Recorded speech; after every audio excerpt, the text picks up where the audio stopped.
Welcome, ladies and gentlemen, to Rescue Owners Live. My name is KIRK MOTE, and you are on with the one and only Beth MOTE. And I just looked down and realized that we were muted for that whole intro there. So hi. Welcome to a live show. We're pantomiming today. Yeah, that is what happens. If you can read I hope lips, you can read lips. That's what I was going to say. Through a mic that might be in front of my lips. But yeah, congratulations for being here today. We are excited to talk about some awesome business stuff tonight, and I'll get into the topic in just a second. If this is your first time joining us, welcome.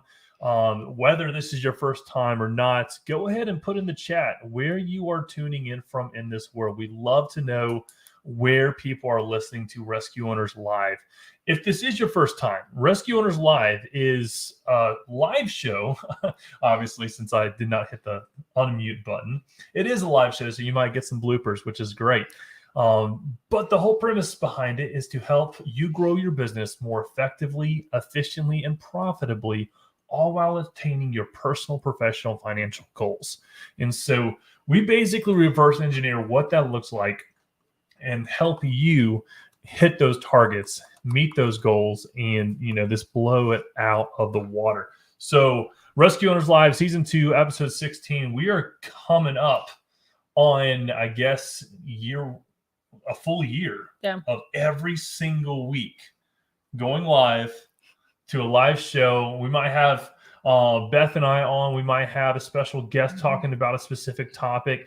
But man, this has been a fun ride so far. Yeah. So let us know where I see some people typing in the chat here. Malcolm, thank you so much for joining us tonight. Malcolm in Houston, Texas. We love you, brother. You're an awesome fan. And we're a fan of you because you show up and you are here. Probably every week. Consistently, yeah. I mean, this super excited to have people like you join us because this is why we're doing it. People like you who want to learn how to grow their business. A couple announcements, personal wise for us. We are, drum roll, please. Hey, she did it this time. I love it. Okay, called out last week. She did get called out. So we decided to sign up for an ultra marathon. Did we tell this audience about an ultra marathon? I don't think we have. I don't know if you did last week or not. Okay, so an ultra marathon is not just a marathon. It is an ultra marathon, which means, I guess technically what classifies as an ultra, a lot of times people think it's 50 miles, 100 miles. It is a 50K, which equates to 31 miles. Or more. So that's kind of like the threshold is the 50K, which is 31 miles. So we signed up for that, and we have it marked on our calendars for May 14th.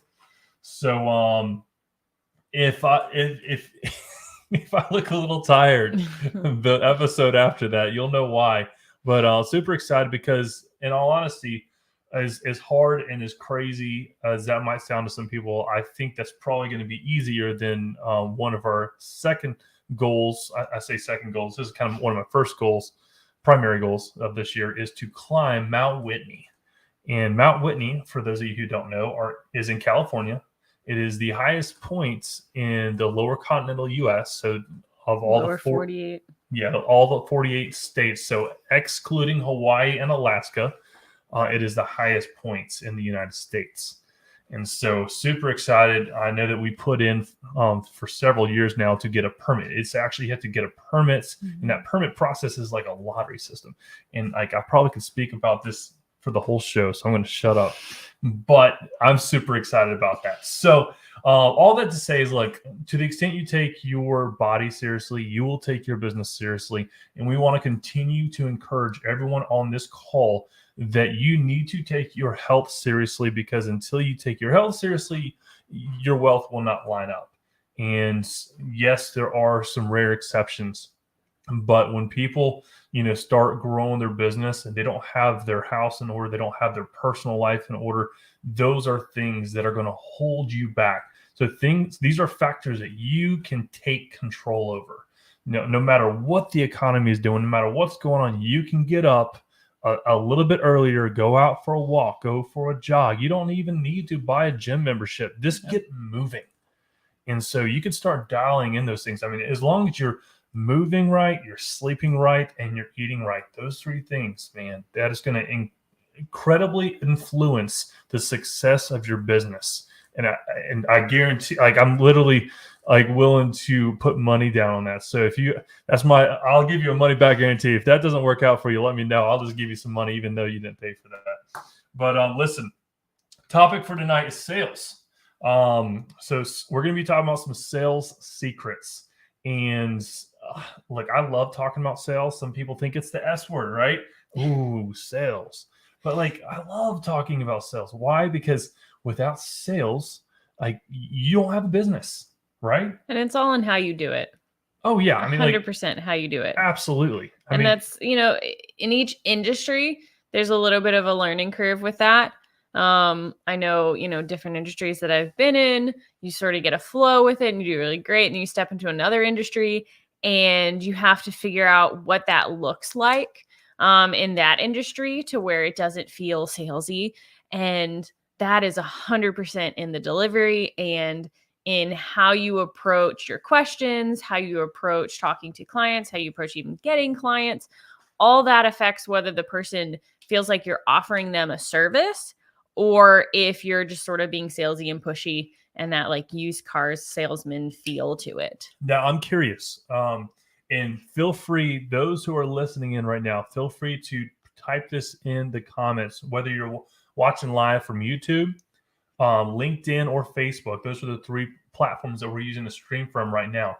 Go ahead and type in the chat box. When you think of sales, what is the first word that comes to mind? I'm just curious, like, Beth, when you hear sales, or maybe before we started diving into sales as sales consultants and teaching people how to sell, what would you say is like the one word that kind of came to mind, or maybe a series of words that kind of... So I'll give you a word and then I'll give you like a feeling. Okay, yeah, go for it. I love it. So the word would be pushy. Pushy, okay. Because normally if someone's selling you, they're sort of like, they keep going at it, until they get what they want, or you're like, no, really, back away, I'm leaving, or you hang up, or you whatever.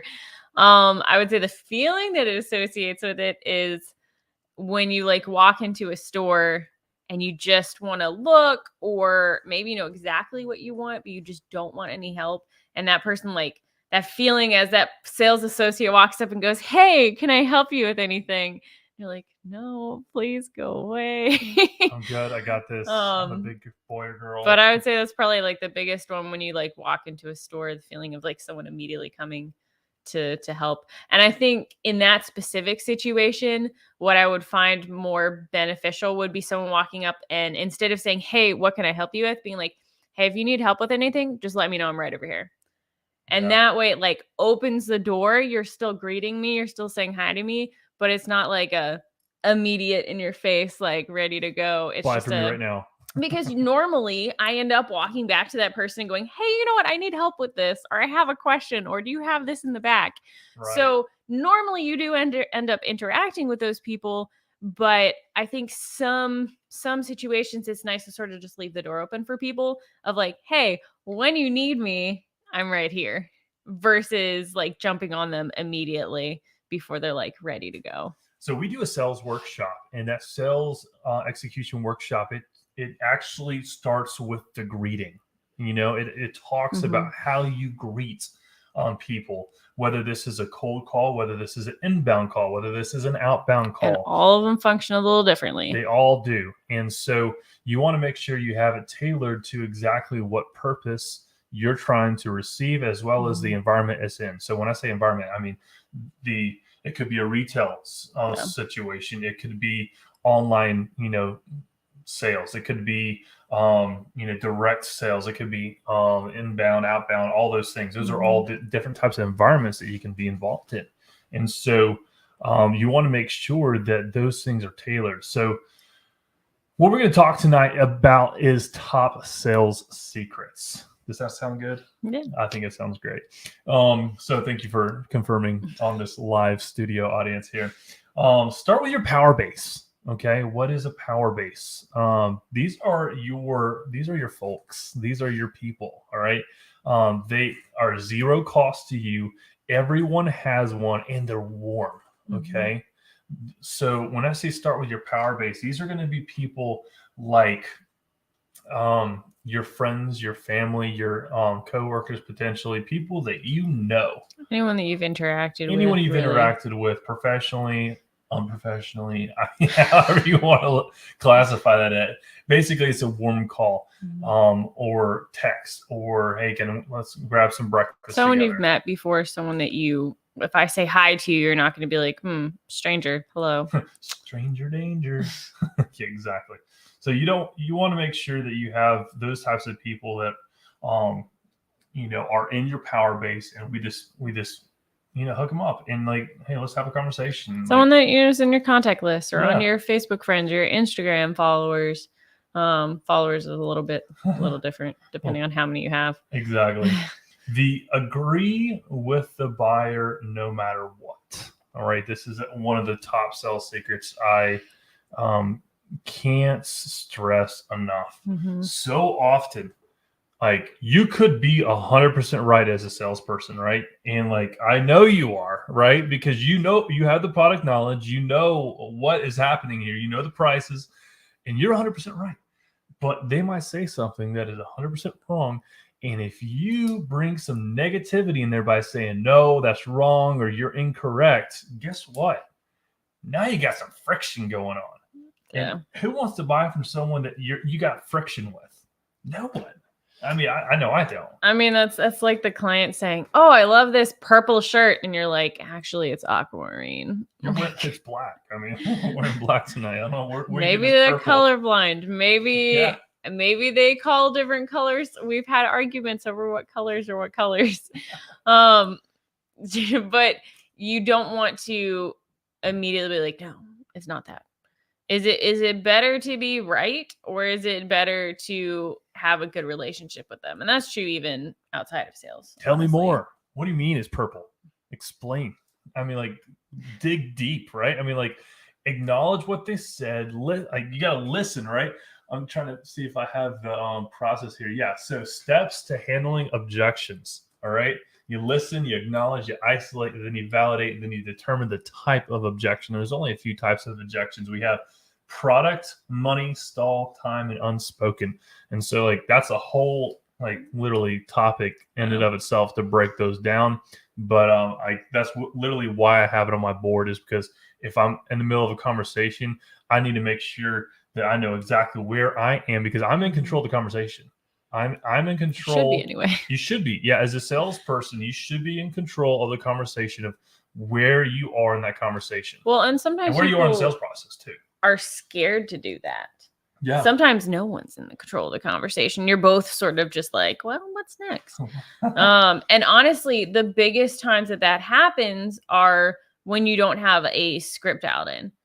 And I know, like, with different things that I've done, if I have a new product or something that I haven't taken the time to make sure I have a really clear line of questions and just a really clear script for it, I get on the call, and the call might even go well, but you can feel that you don't have full control of the conversation, and you don't have full control of what's going next, or you're using a lot of filler words, and just pausing a lot more. There's uncertainty throughout the call in a way that there isn't when you have a clear script. And I'm not saying that you're the customer service person that's literally, you can tell they're just straight up reading a script. I'm saying it's giving you a really clear outline of, hey, once I get the answer to this question, it's really important that I ask this question next. If they say certain thing to this, I'm going to jump down here and keep going from there. And so she's giving you a structure to the conversation. Yeah. More than anything else. I had an awesome conversation earlier today with a prospect that we're looking to do some, awesome things with, and I guess a partnership. And I literally had a call with that person the day before, and he said, hey, can we just have the conversation now? And I said, no. No, I'm not, first of all, I am not prepared for that conversation. All right. So I would highly encourage everyone here that don't have a conversation that you're not prepared to have. And that goes with sales. That goes with your personal life. That goes with everything. Right. So, you don't have to be so whatever with your personal life. I mean, it might be good to add some of the structure and, whatnot into communication with the spouse, especially when it comes, to patience, no negativity, making sure that you're always agreeing. Those types of things are great things to incorporate with even in the personal life, but especially when you're talking about selling to, a person, for a business that you want to buy, or if it's a product that you're trying to sell. Don't jump into a conversation that you are not prepared to have. And what that looks like is, I'll use President Trump as an example. I mean, he's an incredible example of someone who can, just have no notes and talk about anything for as long as you want and just go for it, right? And so what will happen is sometimes he'll end up shooting himself in the foot, or stepping over himself, right? Because he didn't prepare properly for that specific conversation. And so if you have a series of questions that are prepared, ready to ask, which, by the way, that's how you sell. You don't present for an hour and like, hey, so you ready to buy? It should be a conversation. Yes, exactly. It should be a conversation. And that goes back to like your sales process. After your greeting, you're doing fact-finding questions. And the best like sales conversations that I've had with people are a very clear back and forth. Oh yeah, where very natural. It feels very, very conversational.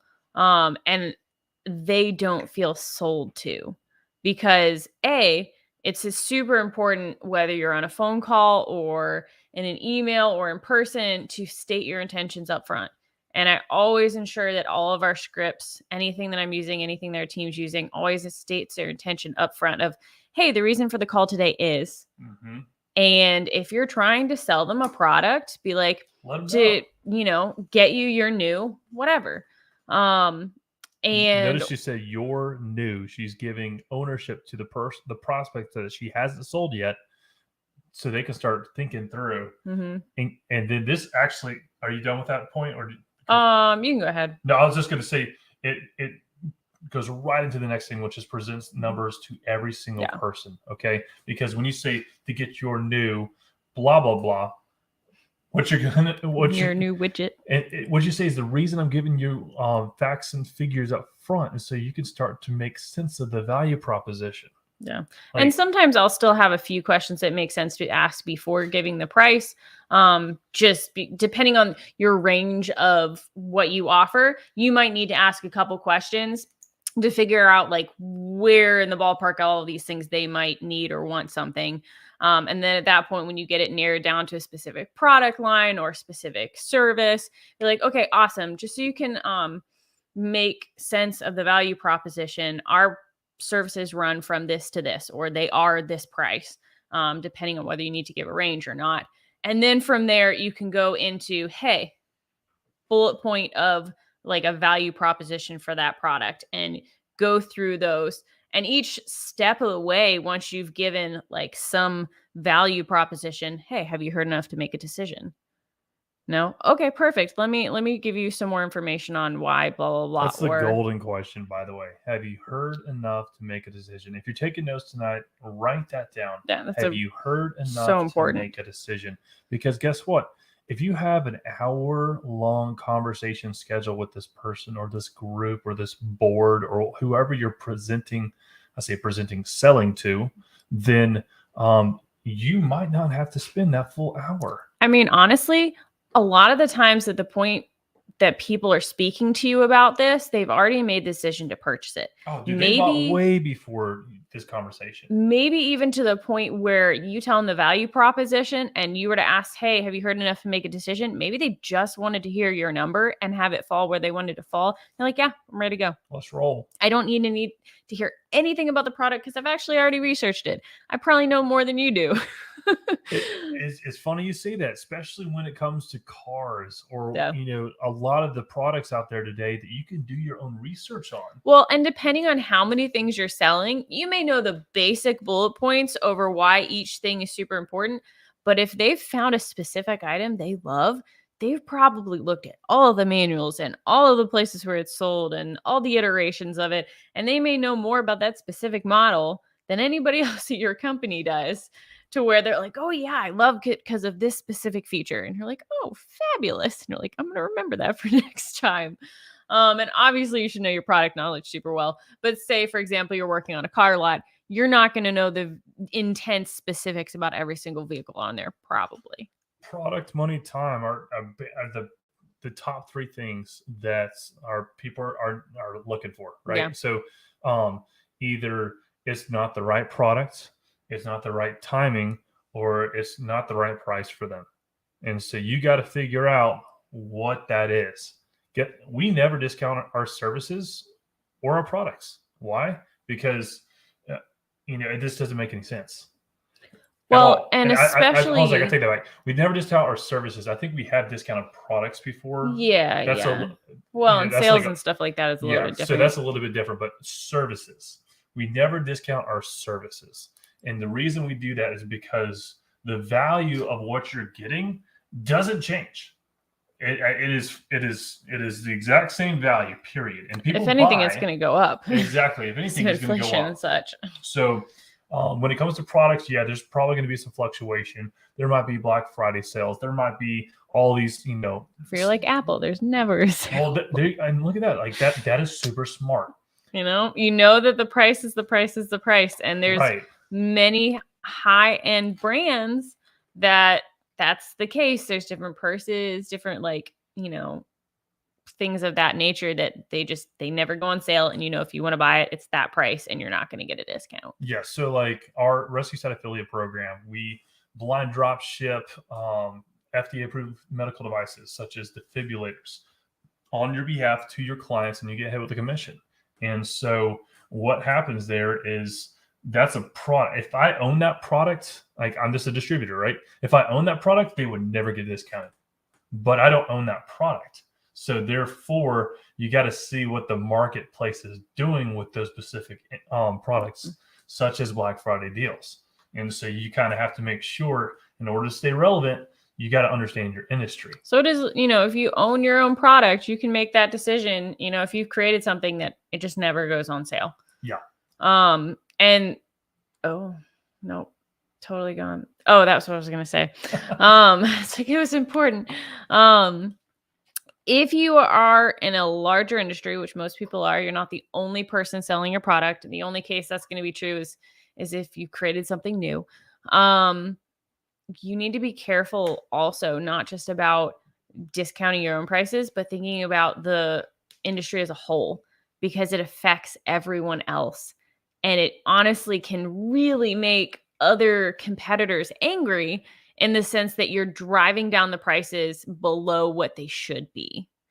And so it's important to just take that into consideration as well, that there's a point where you're not even just like the Walmart of your industry, but you're straight up causing there to be a price difference to the point where it shouldn't be there. Because you're like, I'm okay with working for $5-10 an hour, when the price point for someone, there are a lot of people that do that too. By the time they're done, whether it's a service or it would normally be like a service, but they get done and they're like, oh, I broke even, or I didn't break even. Which, by the way, that is never the goal. And I'll tell you why it should never be the goal to break even. Your goal is to make the biggest amount of profits and the biggest amount of revenue as possible. Why? Because of your vision. And you probably can't see it, but it's on my board back here, and I look at it every day. My vision is to create a world where no one dies from sudden cardiac arrest. And if your vision is that big, which it should be, depending on whatever your industry is, figure out what that vision is, then you can't have reach without revenue. And so your revenue has to be such that you can start hiring people, because if your vision's that big, you can't do it yourself. You got to have a team. You got to be able to grow outside of your, geographical area, into your city, until your state, until your country, all the way up into global. Okay. Like these are the types of things you need to be thinking about. If your vision is that big, which it should be, you should have no problem setting prices at a point where it makes sense that allows you to grow and reach that vision faster. Because there's a huge difference between working for what that service is worth and price gouging.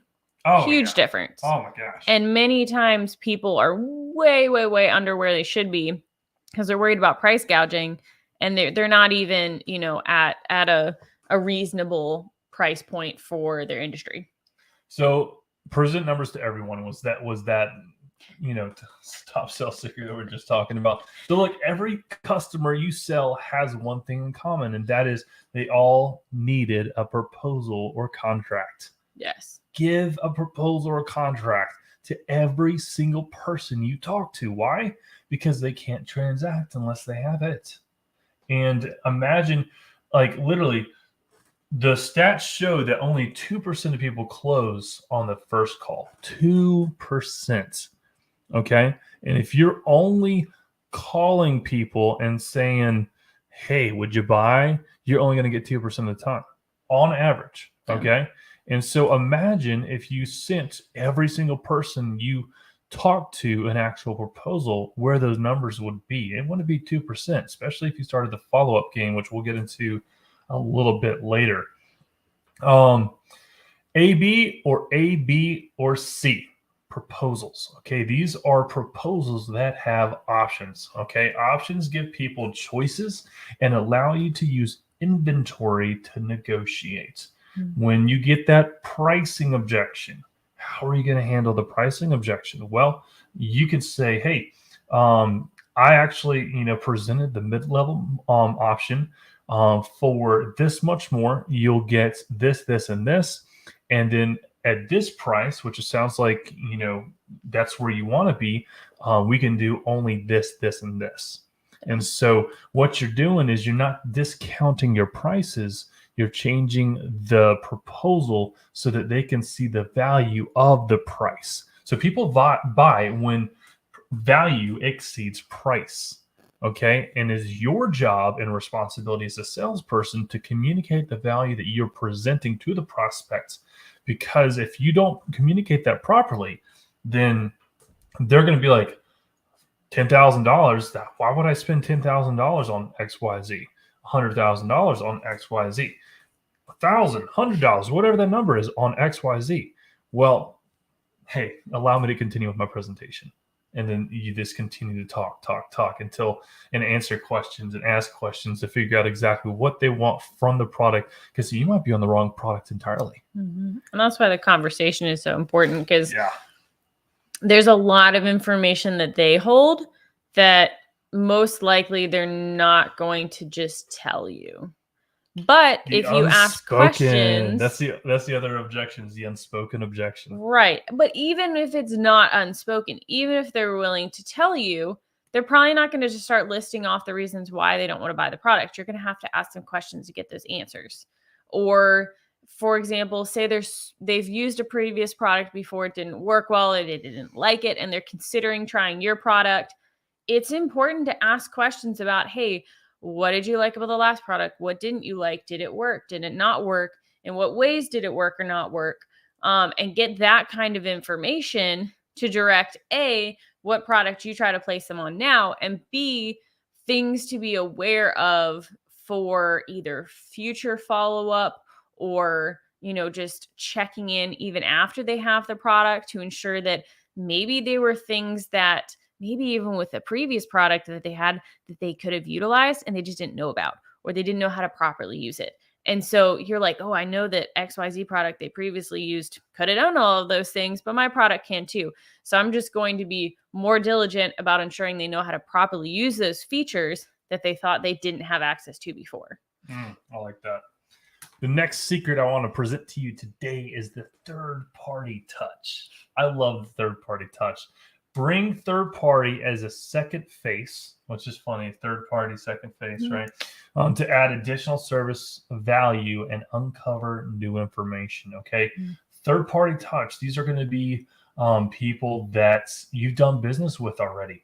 And let's say Beth is working, a client, and it's been months, man. That this it's been a follow-up, thing, right? And finally, what Beth starts to realize is, hey, they're not sold on something. And what I need to sell them on is, myself and the product, and, figure out all those unspoken needs as well. Part of doing that is the third party touch. And that can be a manager call. That could be me coming in to her client, her prospect, and saying, hey, John, this is Kirk with Rescue Site. I'm Beth's boss. That sounds like fun. What I didn't say is, hey, I'm just curious. Why haven't you bought from Beth yet? I mean, just ask it straight. And they're going to be like, well, I don't really like the way Beth talks. I was like, really? Tell me more.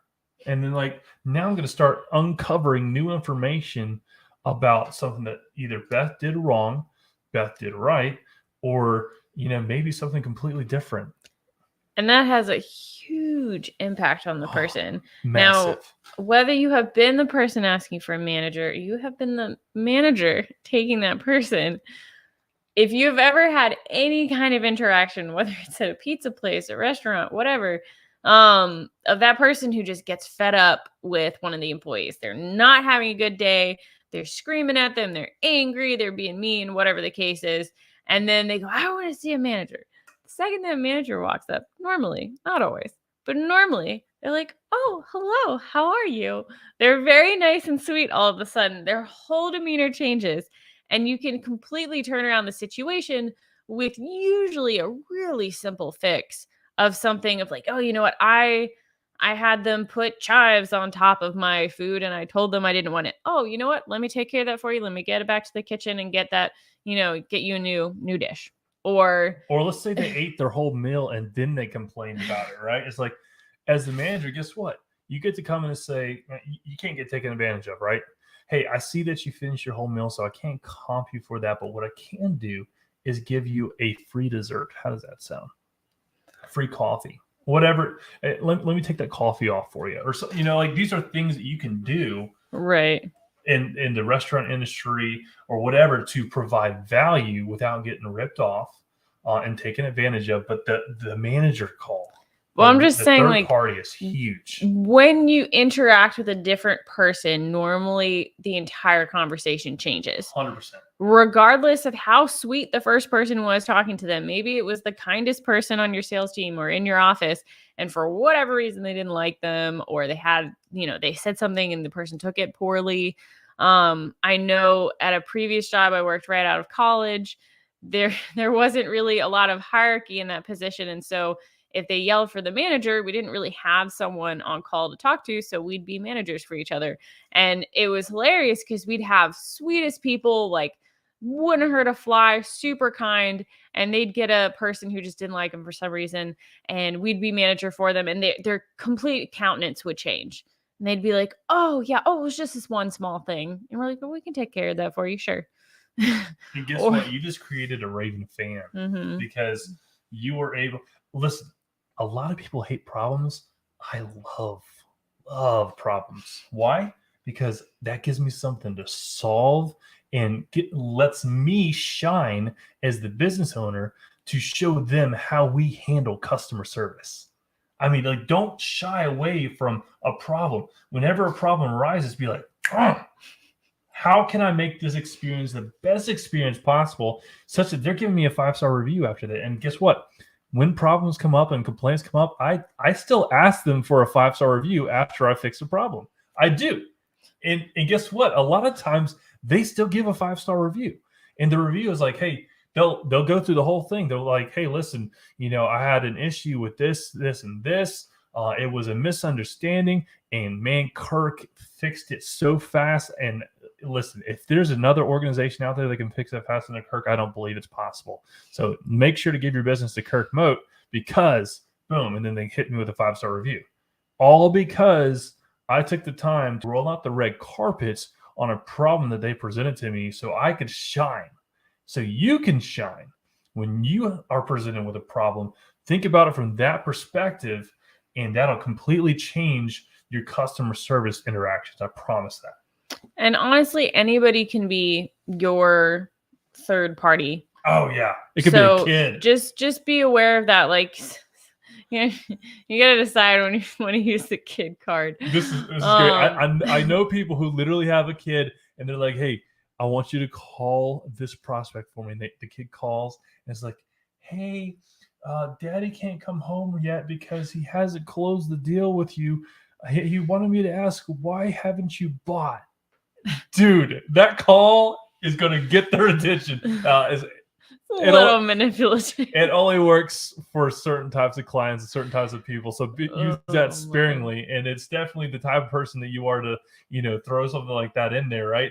But like, again, these are all like things that, you can use in your arsenal. Everyone's a little bit different. These aren't things that, oh, you have to do this, this, this, and this, and then you'll get the sell. No, every sell's different. And we talk about scripts a lot, but guess what?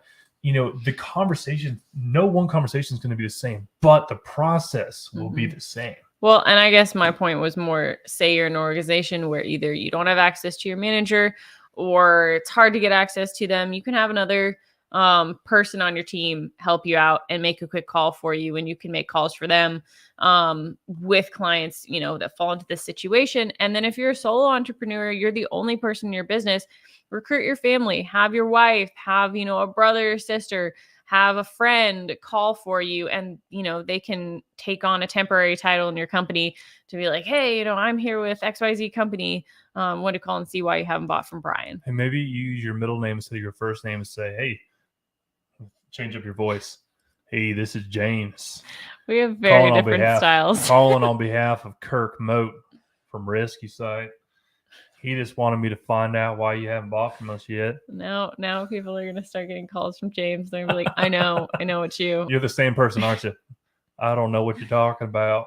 Oh my yeah, gosh. if I wrote out that Southern accent. You just got to get creative sometimes, and so don't shy away from, again, if your vision is big enough, you're going to figure out a way to get in front of the person and be creative in your follow-ups so that because look, if you believe that their life, their business, their organization, whatever that you're selling to, if you believe that that's going to be better with your service or product than without it, then it's your job and sole responsibility in this world to get that to them. All right. And so if you can start recalibrating your thinking to be like that, guess what? You're going to have a successful business. You're going to have people, giving you job, not interviews, what is it called? Offers, job offers. I think I've talked about this before. Everyone should have KPIs for personal as well as business. But specifically in business, one of my KPIs is that I get job offers from other organizations. Why is that a KPI of mine? Because that tells me that I'm doing something that they want to be done in their organization. Number one. Number two, it could tell me also that, hey, I am on the cusp of something great and I better keep it up. And finally is I would say, hey man, by getting a job offer, I'm encroaching on a competitor at such a speed, a rate that, attack speed, right? That they are starting to feel threatened by me. And that tells me I'm doing something right. So a KPI of job offers to you should be something that everyone has as a KPI. I love that one. Next top sales secret is going to be capitalize on the second sale. I love this one.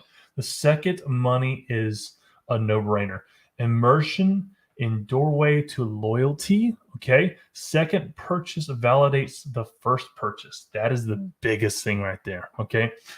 So let me just kind of give you some, if you're taking notes, before I do, this is going to be some good information. So you need to write it down.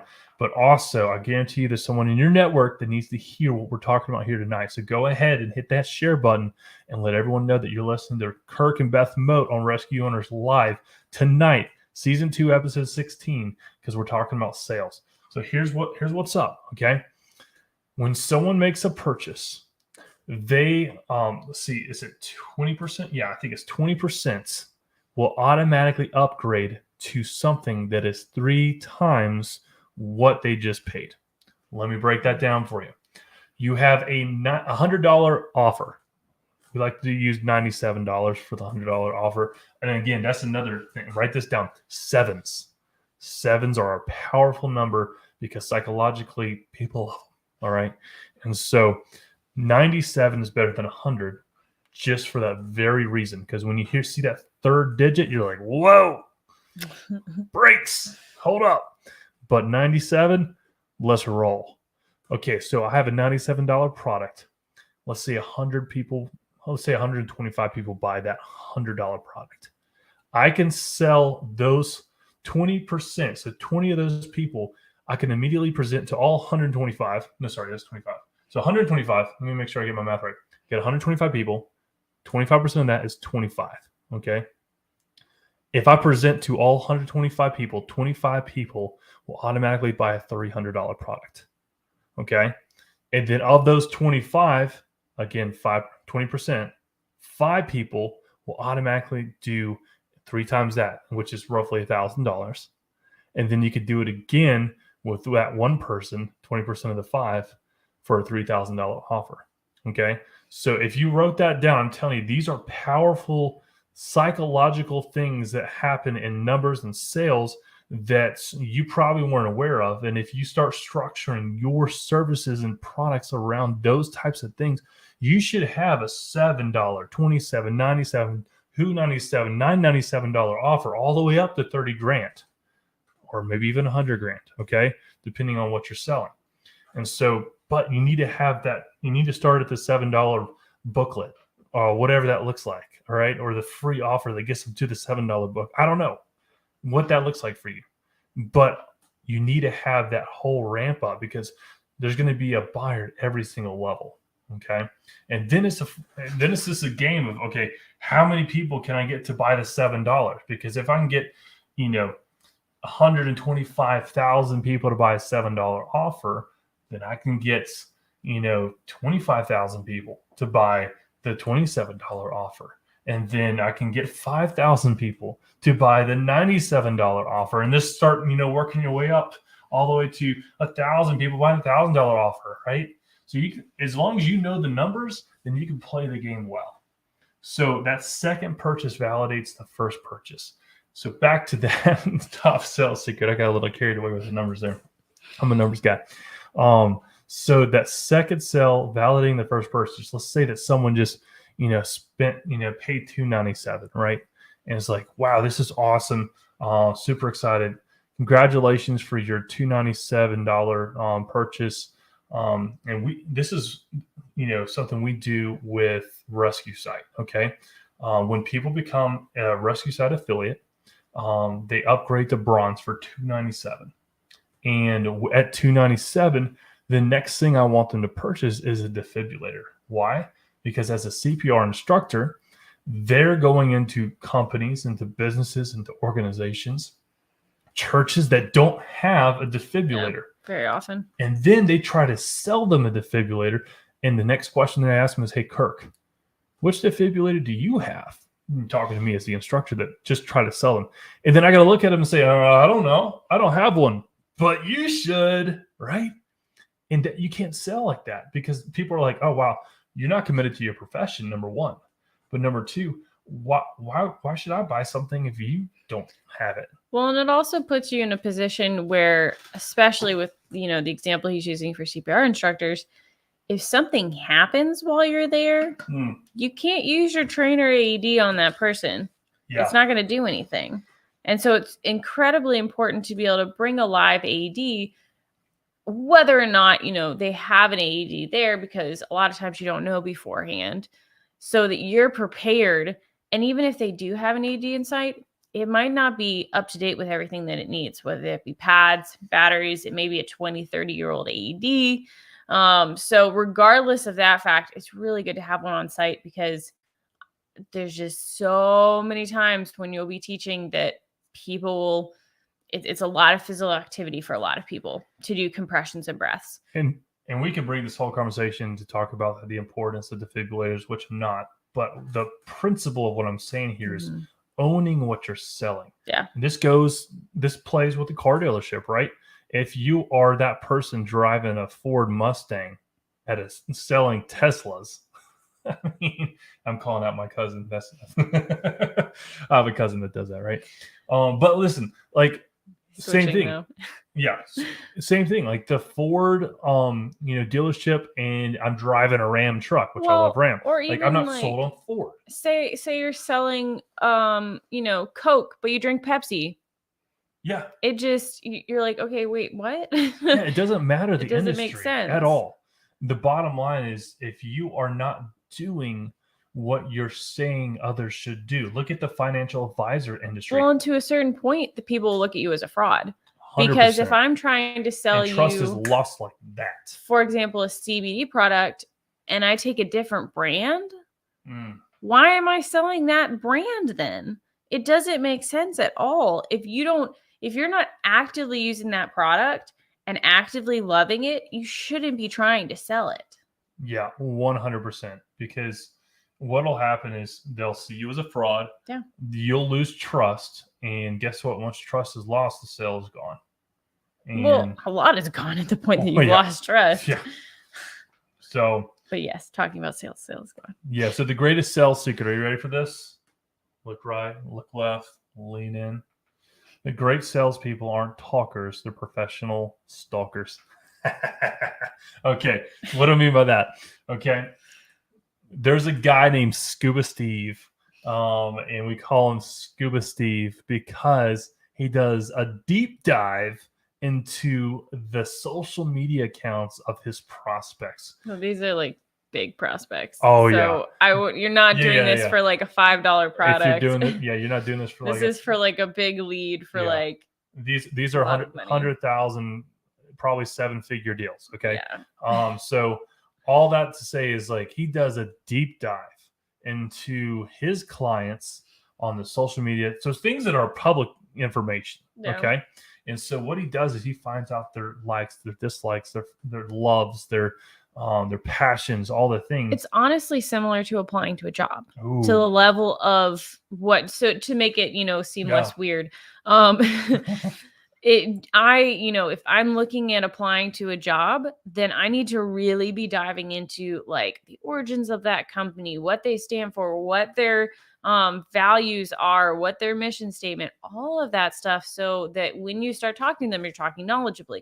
Same thing with a client. If it's a really big client, it's important to be diving in, not just into the company, but the person that is the decision maker that you're speaking to, so that you know stuff about them. But I'll let you finish your story. No, yeah, that's great, because when you get into the interview and you're talking to that person, you're able to relate with them on a different level because you did your research.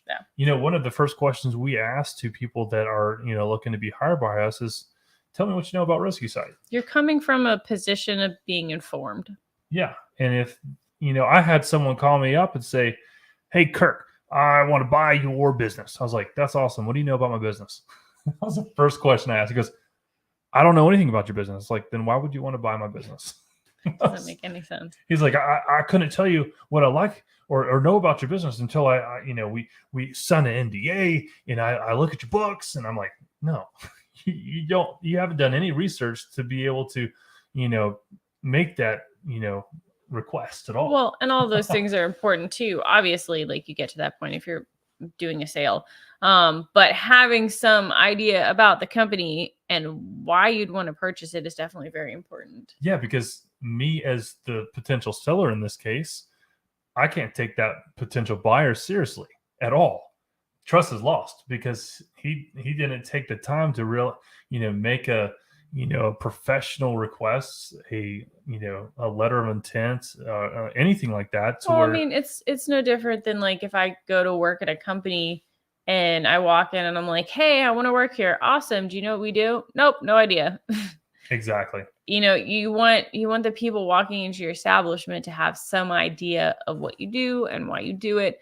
Obviously, if I'm walking into like Burger King, they're probably not going to ask me as many of those questions because everyone who walks into Burger King knows what Burger King does. Sure. Now, if I'm working for Burger King corporate, they might ask me a lot more questions than, if I'm working in to work at just a location. But it's going to be a lot different if I'm stepping into work at, a company that is is less well known to where everybody, you say the name, they're like, oh, I definitely know what they do. Qualities of this professional: the professional that is a professional, stalker, not a talker. And again, I mean, take it with a grain of salt, but that just kind of rhymes, stalker and talker, right? You get what we're saying as far as taking a deep dive into the person that you're trying to sell on a high ticket item. Number one is they're organized. Okay. They have a CRM, which stands for customer relationship management system. That is a system that allows you to do a quick search, find out, look up that one person based off of a tag or their name, and like look at the notes, all the things that you've done for the past year plus of trying to follow up with this amazing client that you're going to get. That's going to be 7 figures, right? So organized is crucial. I know several businesses, when I say, what CRM system are you using? They're like, they don't even know what the acronym CRM means. And I'm like, well, how long have you been in business? Oh, 3 years. I was like, wait, you mean to tell me you have 3 years of people you spoke to and you have no idea how to get a hold of them again? Of leads, of data, all that stuff. I mean, that's money that you just literally throwing away by not being, number one, organized. Number two is planning. All right. You want to make sure that, things are planned out. You don't do things on the seat of your pants. Yeah, maybe you do things on the seat of your pants, but if you are prepared up front of how to properly respond to certain situations, guess what? That's what planning is. That's what role playing is. And the more prepared you are, the easier that you can do things spur of the moment. Mm-hmm. It's like the whole improv or art, learn the rules before you break them. You have to have a structure and a framework before you get creative. Yeah, 100%. And that is number 3, being creative, actually. So great transition, Beth. I love it. Number 4 is strategic. Number 5 is persistent.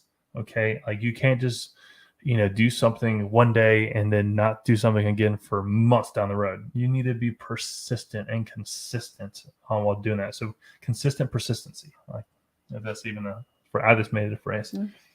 Number 6 is patience. Great things don't happen overnight. Things take time to percolate. And for those of you who don't know what the word percolate means, it is a way of making coffee. Go look up a YouTube video. Number 7 is professional. Depending on the environment, maybe you're in an environment that needs a suit and tie. Well, wear a suit and tie. Maybe you're in an environment that requires a polo shirt. Make sure you don't wear a t-shirt, wear a polo shirt. So like dressing for the industry or whatever that you're doing is a huge part of being professional, being well groomed. Look at me with my beard going on. I'll shave it by next week. My Easter beard. As long as honestly, beards are becoming pretty well accepted as long as they're well maintained. True. That's clean shaven around the sides, keeping it nice with their beard oil and all that. Beard oil. Yeah. Man, you're educating me. Number 8 is unbothered. What do I mean by that? You can't take offense to things easily. Okay. You need to have a backbone. You need to be able to let things roll off, your sleeve. Don't take. There's always going to be someone who doesn't like what you're doing. You're going to have haters, and guess what? If you don't have haters, you're probably not doing anything worth mentioning. Okay. So get yourself some haters. That's what I'd say. Get yourself some haters. Number 9 is unreasonable. Unreasonable in your follow-up. Unreasonable in your, I guess, follow-up is the biggest thing because people try to think logically about follow-up, and you can't really think logically about follow-up sometimes. You got to be creative, and you got to be unreasonable, and you got to figure out ways to get in front of them that is different than anything that creative. Back to number 3. And number 10, the most important thing is committed. Okay. If you haven't heard anything I said here tonight, the biggest thing I want you to hear is commitment. You need to commit to being a professional salesperson. And until you commit to that vision, the mission, the core values, you're not going to be able to sell properly because, maybe you are reading a script. It's not coming from the heart. If you think about, what you think is what you say is what you do becomes your legacy. And so if you're thinking, if you're dreaming, if you're eating, breathing, sleeping, your vision, mission, and core values, it's going to come out of you in natural conversation. And so you got to make sure that you have them memorized and that you're actually living them out. Our core values, I'm not sure if you can see them, but inspiration, discipline, accountability, transparency, alignment, and results. I don't even need to look at them. I looked at the video when I said that. Like those are, and they're in a very specific order, by the way. These are things that we use to, validate what we're going to do next, how we're going to do them. Like, hey, is this inspirational? Okay. And then we have the metrics there. Okay. Does this inspire myself? Does this inspire my team? Does this inspire my competition? Does this inspire my prospects? That's the order. Myself, my team, my competition, my prospects. Those 4 things. By the way, that's how you should market. Okay. When you're marketing, whether it's social media, whether it's paid, whether it's not paid, however you're marketing, you should market first and foremost for yourself, to remind yourself that, hey, KIRK, MOTE, Rescue Site Services, we're in business. We in business. All right. Number 2 is you market for your team so that they know when they go on social media, they see Rescue Site pop up as a sponsored ad or whatever it looks like. Why? Because I want my team to know. I'll waste money on advertising to my team. Why? Because I want them to know that, hey, we're in business. I want you to be able to see me even after hours. Okay. Think about that. And then competition. You got to make sure your competition knows that you're in business. So figure out who your competition is and then start marketing directly to them and watch what happens. And then finally is going to be your prospects. And that's the last thing you're bringing to the table as far as marketing, because marketing is a brand play. That you're trying to build your brand. You want people to know who you are, because the number one, problem you have as a business owner is obscurity. People don't know who you are, what you do, why you do it. You got to tell them. How do you tell them? There's a million different ways to tell them. We're not going to get into the marketing tonight, but I want you to know that obscurity is your number one problem. So if you don't, marketing is the only thing senior to sales. So if you don't know how to sell, then definitely don't market. Because what's going to happen is you start marketing and people come to you and then you don't know how to close them. Guess what? You just wasted marketing dollars. So figure out, I would say sales is kind of, a foundational thing that you need to know 100% up front. Well, and you can always do marketing like organically. That's always important to be doing that. I think more what you're saying is, before you start throwing money at your marketing, make sure you have your sales dialed in so that when you actually capture those leads, you can make use of them versus just having that be wasted money. Yeah, 100%. So listen, that is about all I have to say about that. So next week, if we can't finalize a speaker we're trying to bring in, we are going to be talking about follow-up. I mean, literally, the 5-minute follow-up, same day first call, 24-hour contact, the 48-hour, and like literally, I have so many things I want to share with you next week about follow-up that you're going to absolutely love it. So do me a favor, make sure to mark your calendars every Tuesday night from 7 to 8 p.m. Eastern Standard Time. Myself, Beth, maybe a special guest. We are here live. This is a live show. We're here to answer your questions. So if you have questions as we talk, feel free to throw that in. I probably should have said that earlier because we're closing out the night. But Rescue Owners Live, again, thank you for joining us. We're here to help you grow your business more effectively, efficiently, and profitably, all while achieving your personal, professional, financial goals. Until next Tuesday, be great.